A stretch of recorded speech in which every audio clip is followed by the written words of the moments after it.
tell me has nonviolent communication brought positive changes in your relationship? Well, I really think that we had a relationship that most people would consider perfect. And we even thought it was perfect. I really thought I was loving as much as I could. But we were both actually really good at guessing what was going on with the other person in the marriage. And since we have brought home a personal, self-responsible understanding, now I can share with Will what's alive in me. He doesn't have to guess anymore. He was pretty good at guessing what was going on with me. And I'd say maybe 95% perfect with it. But I think there's a little stress involved in relationships, always trying to figure out what's going on with the other person, when a lot of times neither one of us have a clue. So yes, nonviolent communication has brought some ease, actually, and it has reduced the stress that we used to have in trying to guess what was going on with each other. So I think that's a big part of it. Yeah. I appreciate hearing that, because it seems like so often I personally have experienced, let's say the confusion in a relationship, or I've made up a story in my own head behind what I think might, or guessing what might be behind the action. So the other. Oh, the most amazing thing about that is what I do love about NVC Nonviolent Communication is there would be times when I was upset and angry, and but I had no idea really why I was upset, or what it was I wasn't having fulfilled, what need of mine wasn't being met. But I knew I was angry, I was wrapped up in my anger, and I was stuck in it because I had no way to know that my anger is just a flag. My anger is just like, hey, something's up, you got issues here, go deeper, dive deeper.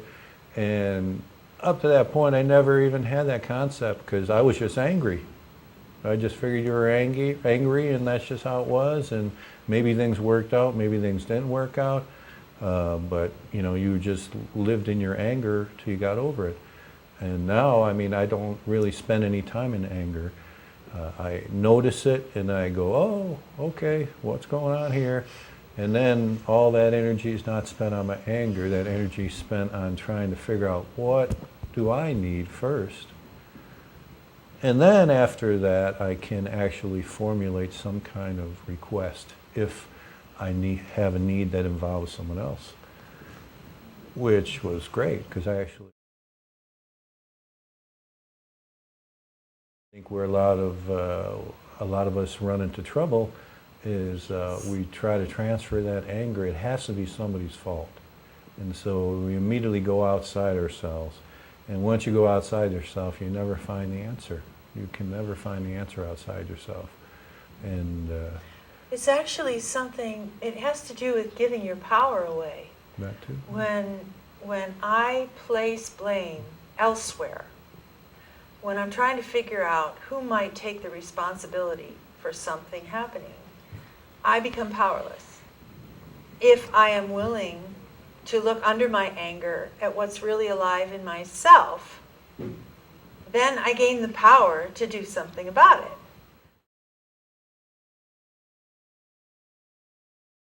The perfect relationship can always be improved. I found that through discovery of what's really in my heart, there's more love to give. So I thought that you just love somebody or you don't love somebody. And now, after studying and living nonviolent communication for so long, I'm realizing that there's no end to how much more you can love. So the perfect relationship gains in depth, I think. I think it deepens. And also, there's an increase in success, the success factor. Because you talk about the perfect relationship, you think, well, if nothing else works, we can just wash it over with this incredible love we have and forgive each other and go on. And there were a lot of little wrecks here and there. We'd have these little wrecks and we'd be like, oh, well, I'm not going to let this, bother us, and we'd move on. And that was our perfect relationship. Well, now, honest to goodness, we don't have the little wrecks. We don't we don't run into each other and argue about things. We just don't. The ease and the flow, the level of success in everyday movement through life of this marriage has increased quite a bit, and I believe that being able to... And that's so important, you know, I mean, that, I can't imagine, I mean, there's so many times I've said something to someone, and boy, it wasn't even close to what I was trying to say, what they heard. And, you know, first you're like, well, you know, but that's just how it is. And so you learn through the nonviolent communication that, okay, well, thank you for telling me what you heard me say, but that wasn't exactly what I was trying to say. So let me try to say it again and you know, and sometimes it takes 3-4 times, but if you can keep coming back to that idea of really trying to communicate clearly what you're trying to say, eventually it's heard. And then all the solutions come by themselves after that. Well, so what about, let's say, connection with the rest of your family? Is there more ease? Do you find a greater understanding? Well, I have a total success story with my family because we don't understand each other at all. It was one of those situations where I thought maybe I was adopted. I'm sure there's a few of you out there going, well, how did I come into this family? So we're so different, but I do kind of look like them. So I guess that's out the window. But Right. I'm at the place now where I can call my family every week, and there's no arguments. I mean, I don't know about everybody else out there, but that was not a given in my life. And I was terrified of any family gatherings as a grown woman. So I worked through a lot of terror.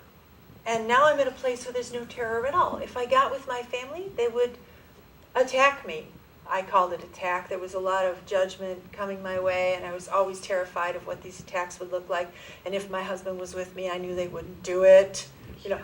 And then it got to the point where I was so whole and so confident about myself, it stopped.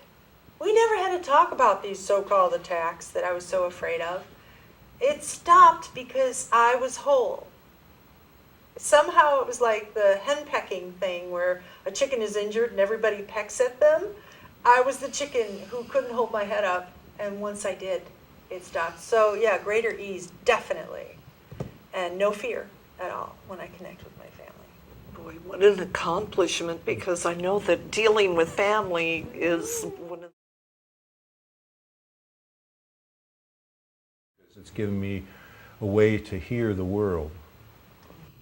Even when it's speaking violently, I can translate the violent communication, which is we either speak violently or we speak non-violently. That's basically what we do.